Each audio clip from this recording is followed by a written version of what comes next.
sobre esse assunto, nós temos o Rogério Lemos, que é engenheiro civil.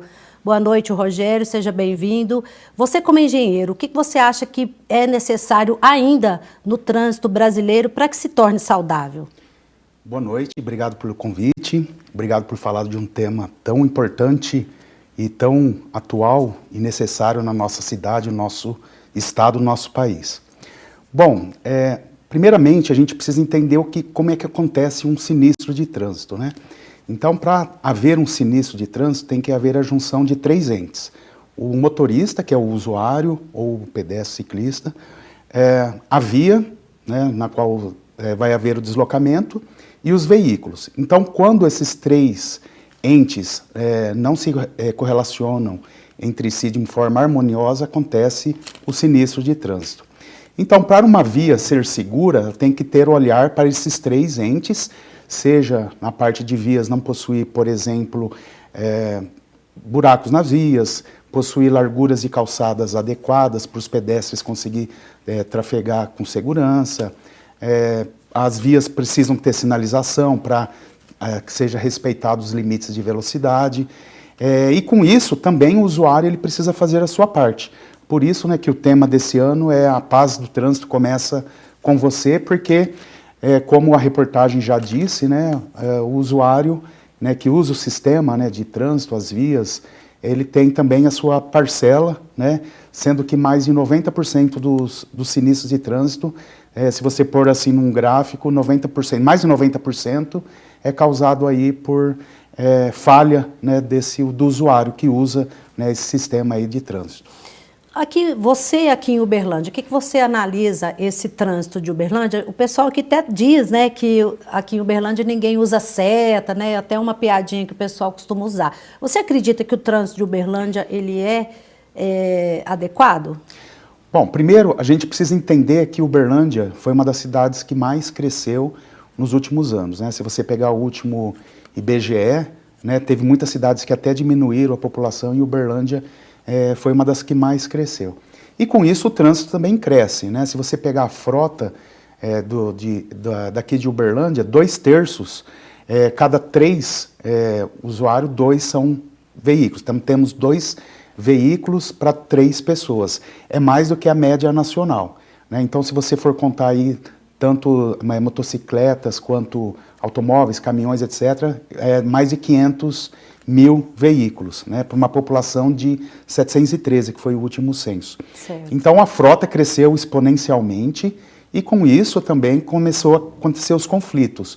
E aí, como eu disse, né, no início da reportagem, se não houver aí harmonia entre os três entes, o usuário ele precisa aprender a usar, precisa respeitar, né, como a reportagem disse, precisa utilizar cinto de segurança, principalmente no banco de trás. Aí você vê que aqui em Uberlândia o pessoal não usa cinto de segurança atrás. Infelizmente. Né? Precisa, por exemplo, não usar bebida alcoólica e dirigir, né, porque um dos responsáveis aí é o uso de bebida alcoólica ou entorpecentes, excesso de velocidade, né, as vias elas são projetadas para serem utilizadas naquela velocidade. Se você utiliza uma velocidade maior, você está correndo o risco, né, de causar um acidente.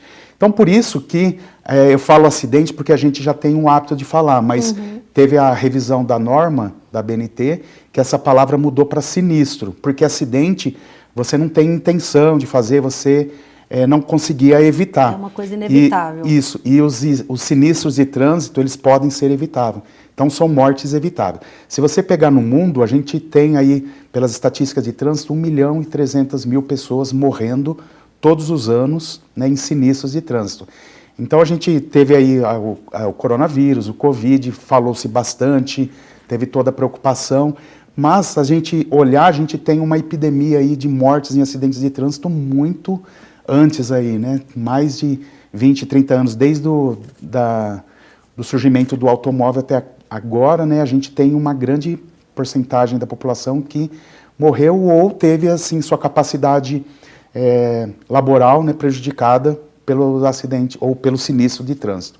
Então, cada desses 1.300.000, 50 milhões ficam feridos e não conseguem mais trabalhar, né, ficam improdutivos, também causando um prejuízo também econômico para o país.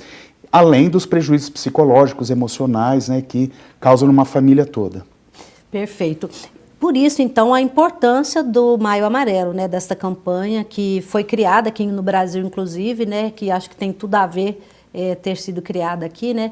É muito importante a campanha. Sim, o Maio Amarelo, por que a gente fala maio? Por que começa nesse mês?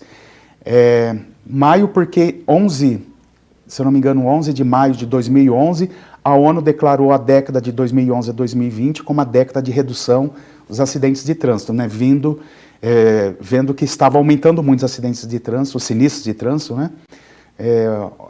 Então ela declarou essa data, essa década, né, para reduzir em 50% do número de sinistros, e não conseguiu. O Brasil foi um dos signatários, né? A maioria dos países do mundo assinaram, junto à ONU, esse compromisso de reduzir, e o Brasil também não conseguiu reduzir, embora teve uma redução significativa, mas não conseguiu atingir a meta.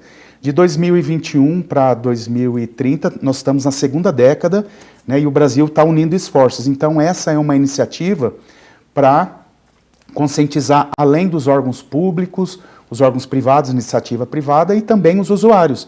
Porque a partir do momento que você não respeita um pedestre que está atravessando uma faixa de pedestre, ou que está atravessando, que ele é um usuário vulnerável, né, o pedestre, o ciclista, o motociclista, as pessoas que utilizam cadeiras de rodas, pessoas com mobilidade prejudicada, né, por algum tipo de deficiência. Então, começa daí, de você respeitar, né, os usuários mais vulneráveis, né? A gente tem uma lei no trânsito, né, que o maior protege o menor. Então, quanto maior o veículo, vai protegendo o menor, e o usuário, por exemplo, o pedestre é o que tem menos aí, que pode se machucar mais um acidente ou um sinistro de trânsito. Perfeito. Então, ele tem que ser protegido. Olha, eu agradeço muito pela sua disponibilidade, muito obrigada. Seja sempre bem-vindo. Quando quiser retornar, estaremos com as portas abertas. Eu que agradeço e parabéns aí pela iniciativa desse tema importante. Imagina. Olha, pessoal, é fundamental que todos façam a nossa parte, cada um faça a sua parte para garantir um trânsito mais seguro e humano. Lembre-se, a paz no trânsito começa por você. O Informativo TVU de hoje fica por aqui. Outras informações